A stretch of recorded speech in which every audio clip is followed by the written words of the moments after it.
The next guest who will be joining me on this platform today goes by the name of Reyne.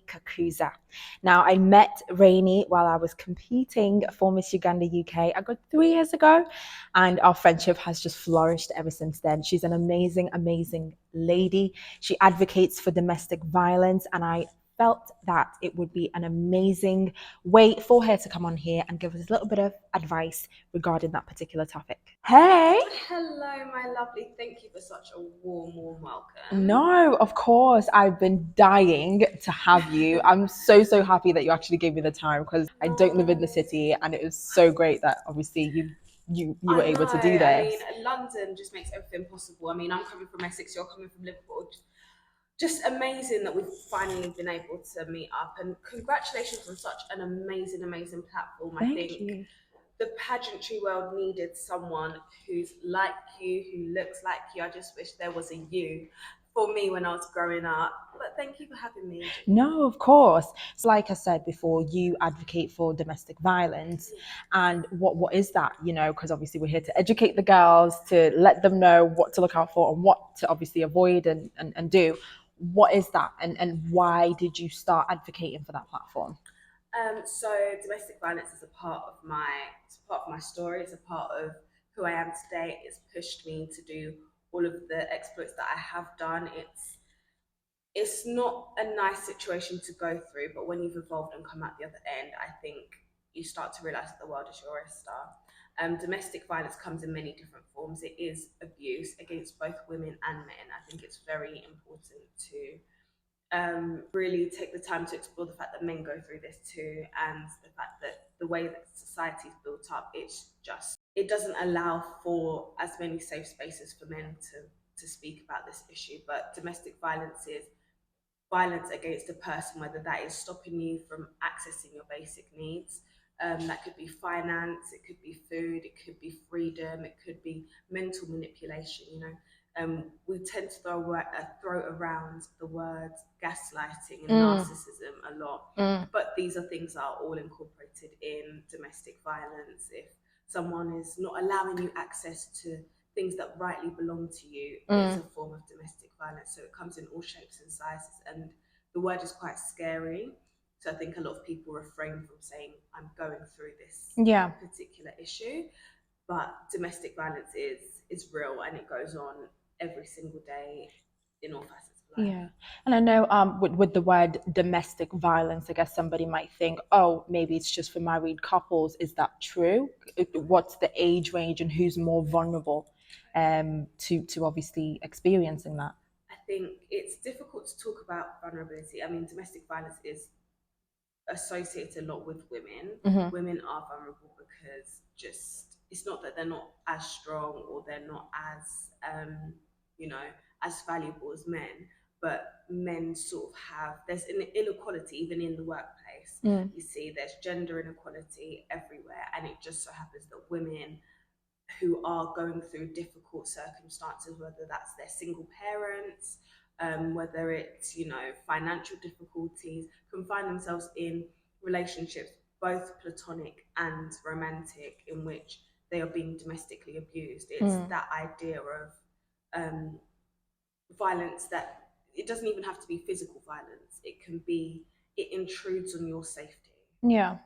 So domestic violence for me, it's difficult to define because it takes so many shapes and so many sizes, but it's about that manipulation and that indoctrination. You can find someone in the later stages of life, whether it's they've been married for 25 years and they've always had they've never had access to their own savings, they've never been allowed to eat certain things, dress a certain way, go out.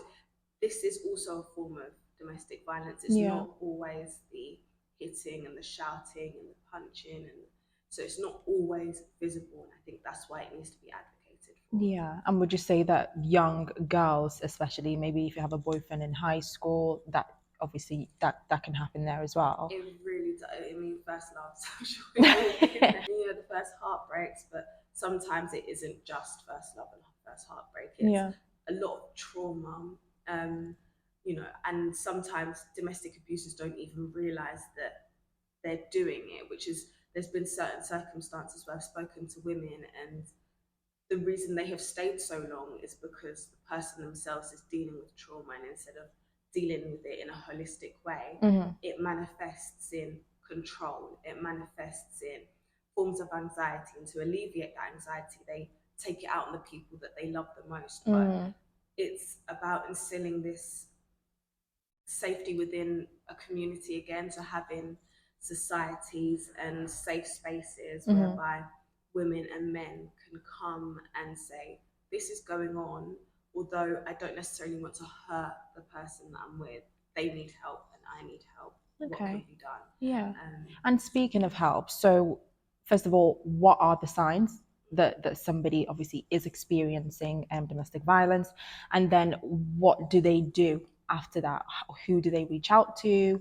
What's the process regarding that? There are so many wonderful organisations out there that do support both men and women. One of those is Safer Places.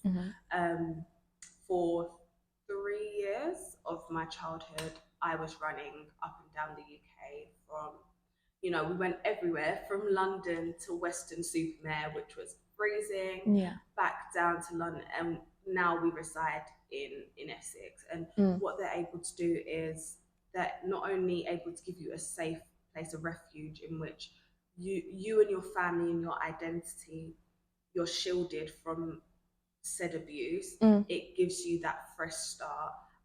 They also give you access to counselling. They help you with your finances, so to be able to work out what you're entitled to whilst you're uplifting your life. And that's for people that are in really serious situations. And even if it hasn't got to the point where you think your life is imminently in danger, you can reach out to them and say, okay, what is available out there for me? If you look at me now, and we've been friends for quite a while now, can you tell that I'm going through domestic violence sometimes? Can you not? Is it difficult? What are those signs for somebody?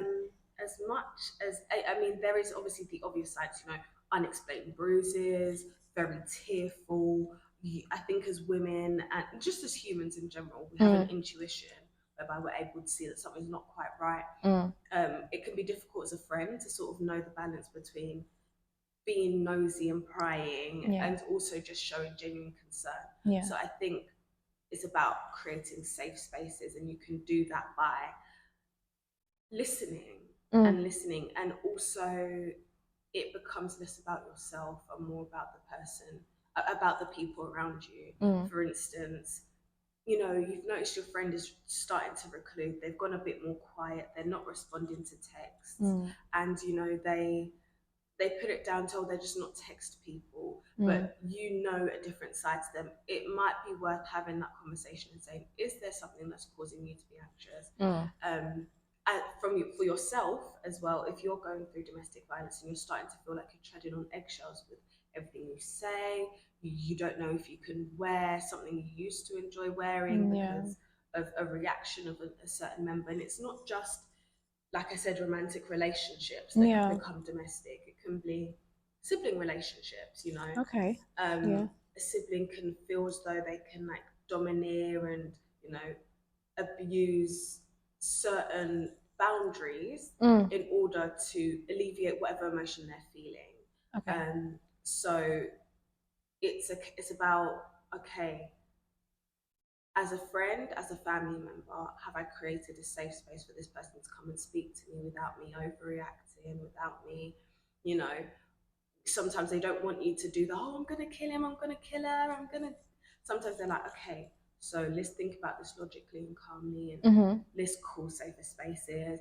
Can we alert the local authorities? If you are ever in danger, you can call the police, and you don't have to say anything. You can just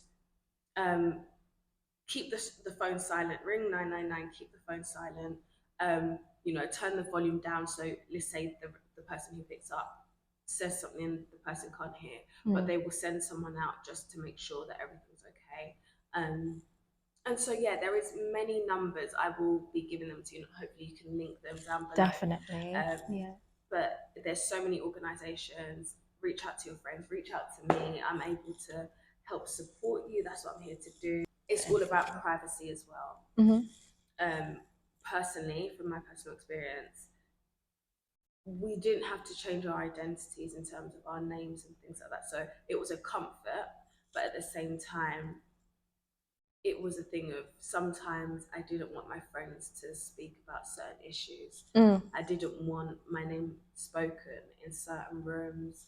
I was constantly looking behind my shoulder. So it's about being mindful about what information you're giving and to whom and how. Okay, and this is if you're experiencing. Okay, Yeah, yeah. or a friend or a family member, it can be harmless, but the reason we moved so many times during our safer spaces stretch was you tell us a family member, oh, I'm in so and so, and there isn't Ugandan food, for instance. I live in a very Caucasian area, and there isn't Ugandan food, and the person would say, oh, you're just staying or residing in so and so, and then all of a sudden, for instance, another family member's calling up and saying, oh, can we come and visit you and so and so. So it's about educating people to say, as much as I would love for you to be able to, share information around, I'd appreciate it if you could keep it to yourself. And Yeah. also taking that information in, just keep it to yourself until the person is ready to explore and, let other people know. Yeah. Oh, wonderful. Thank you so, so much You're for giving us that welcome. advice. So, what I've taken for somebody who is a friend of or a relative of somebody who's facing domestic violence, you need to be compassionate, you need to be emotional and emotionally intelligent, and of course, you need to create that safe space in general for that person to come out and obviously say something. Yeah. And then for the person who is experiencing that domestic violence, is about being extra cautious, would you say, in terms of what information you give out to who, of course, speaking up where you do feel safe, reaching out to those hotlines that we will mention below. And of course, and Reyne is here. Should you need somebody who is familiar with whatever you're going through. But thank you so, so much for coming. And I hope to have you back. No, definitely, definitely. This is not the last time you've heard from me. At all. Hopefully, you're not bored of my voice.